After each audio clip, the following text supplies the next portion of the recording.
Chers paroissiens, bonjour. Comme d'habitude, nous commencerons par une brève prière. Au nom du Père, du Fils et du Saint-Esprit. Amen.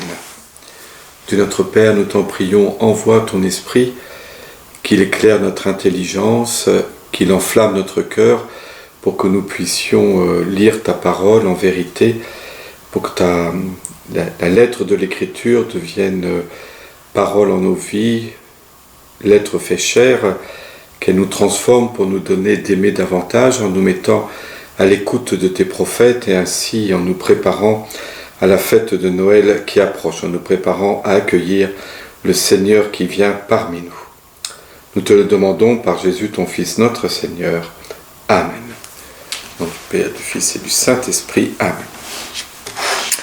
Donc comme nous en avons pris l'habitude, je vais avec vous méditer, un peu approfondir les textes du dimanche, de ce deuxième dimanche de l'Avent, et plus particulièrement la première lecture tirée du prophète Isaïe. Déjà la semaine dernière, nous avons pris le temps de travailler, de méditer, d'approfondir le chapitre 63, 64, et ici nous sommes au chapitre 40, et dans ma Bible, donc la traduction liturgique de la Bible, mais vous trouvez ça dans toutes les Bibles, ce chapitre 40, verset 1, est intitulé le livre de la consolation, avec un grand 2, une deuxième partie du livre d'Isaïe, qui s'appelle le livre de la consolation. Et cette partie du livre d'Isaïe commence par ce verset « Consolez, consolez mon peuple, dit votre Dieu ». Parlez au cœur de Jérusalem, proclamez que son service est accompli, que son crime est expié, qu'elle a reçu de la main du Seigneur le double pour toutes ses fautes. Donc consolez, consolez mon peuple. On peut se demander tout d'abord à qui Dieu s'adresse-t-il ? Qui est ainsi appelé à aller consoler le peuple d'Israël ? En fait, on ne sait pas, il n'y a pas de réponse. Ça peut être les prophètes, ça peut être les prêtres, ça peut être ou simplement toute catégorie de personnes. Mais en tout cas, il y a cet appel de Dieu adressé à consoler son peuple. Le verbe consoler est répété. En hébreu, c'est le fait de répéter quelque chose, marque à quel point c'est quelque chose d'important. Il n'y a pas de superlatif en hébreu, et donc pour insister sur quelque chose, l'hébreu répète 2 fois. Consolez, consolez mon peuple, dit votre Dieu. Ce verbe consoler, quand on regarde, j'étais un petit peu regardé le terme hébreu, j'étais voir ce que ça donne en grec, en latin, puis dans différentes traductions. Le terme hébreu, le verbe hébreu signifie dans un premier sens se repentir, mais dans un deuxième sens se consoler ou être consolé. En particulier, c'est se consoler après un deuil. C'est le verbe qui est employé lorsque l'on dit d'un personnage biblique après un certain temps après un deuil, et il se consola. C'est ainsi que Isaac se consola de la mort de sa mère, Sarah, en épousant, en se mariant.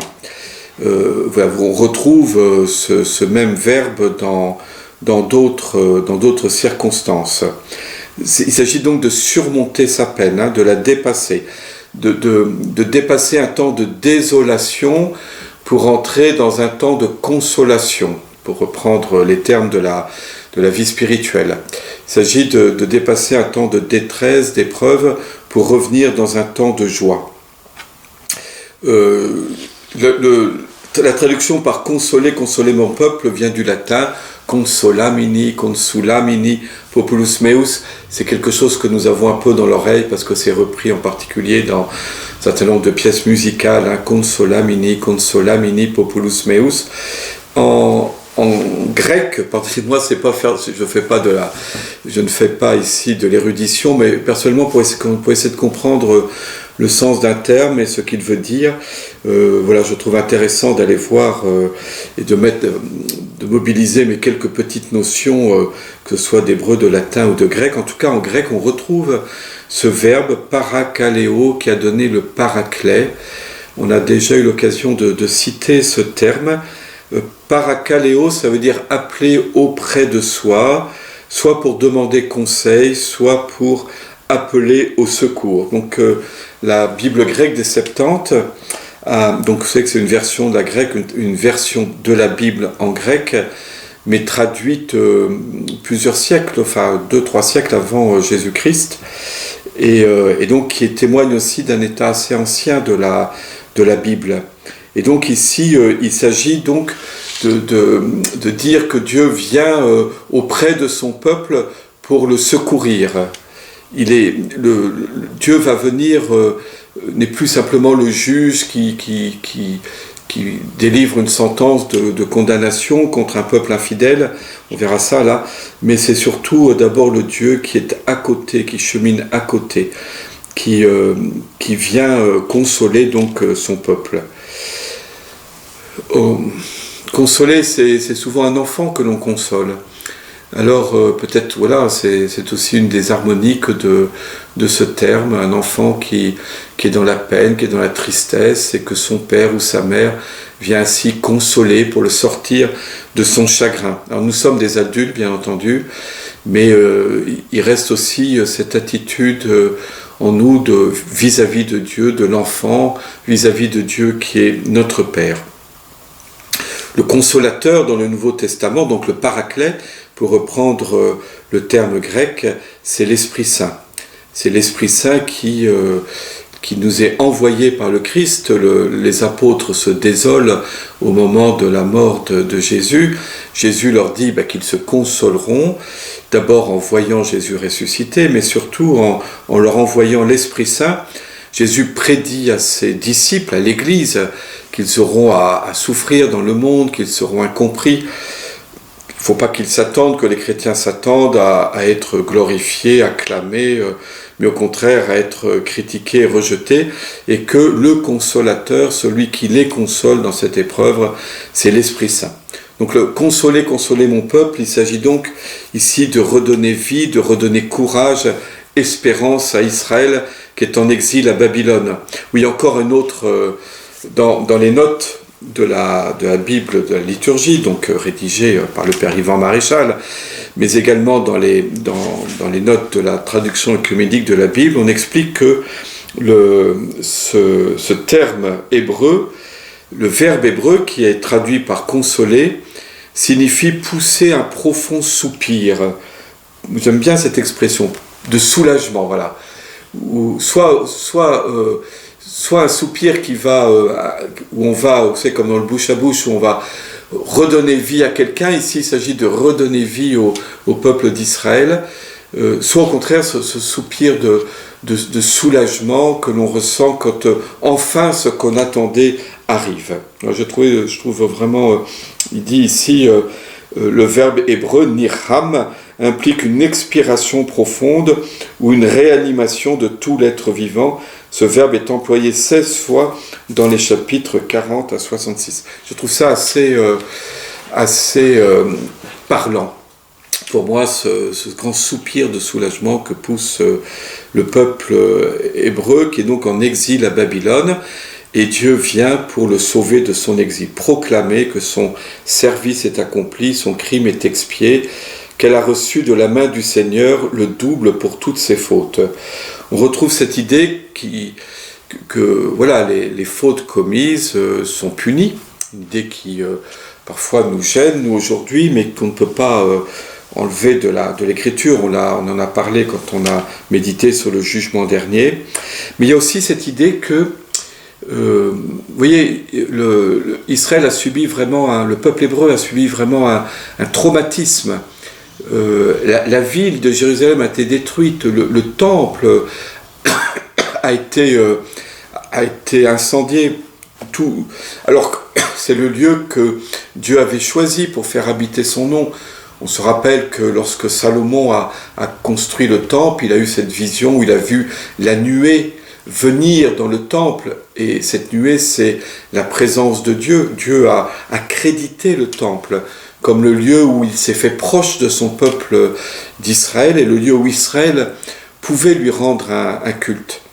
Et voilà que que Dieu semble avoir déserté, abandonné son peuple. Comment le comprendre? Et vous voyez bien que la tentation, c'est de dire, mais Dieu ne nous a pas protégés. C'est donc un Dieu impuissant, c'est un Dieu qui est incapable, et donc il vaut mieux commencer à adorer, à offrir un culte à la divinité, au Dieu du peuple qui nous a dominés, du peuple vainqueur. Et c'est sans doute ce qui est arrivé d'ailleurs pour une bonne partie de ceux qui sont partis en exil à Babylone. Mais il est resté ce reste fidèle, qui, grâce au prophète Ézéchiel en particulier, qui a fait une grande introspection, qui a relu son histoire, et qui s'est dit, au fond, ces malheurs, c'est Dieu qui nous punit pour notre infidélité. Nous dirions aujourd'hui, peut-être davantage, ce sont des malheurs provoqués par notre propre infidélité, sachant qu'on peut définir le péché comme ce qui répand le malheur autour de nous. Ce qui répand le malheur autour de nous. Et au contraire, une vie bonne comme ce qui répand le bonheur autour de nous. Et répandre le malheur autour de soi, c'est ce qui est arrivé au peuple Israël qui commettait l'injustice dénoncée par les prophètes.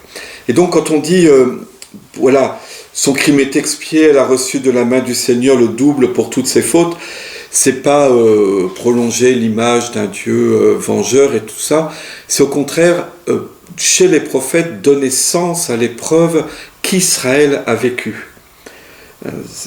Donner sens à l'épreuve qu'Israël a vécue. En donnant sens à l'épreuve qu'Israël a vécue, cela permet de certaine manière de davantage l'intégrer, se l'approprier et du coup le dépasser.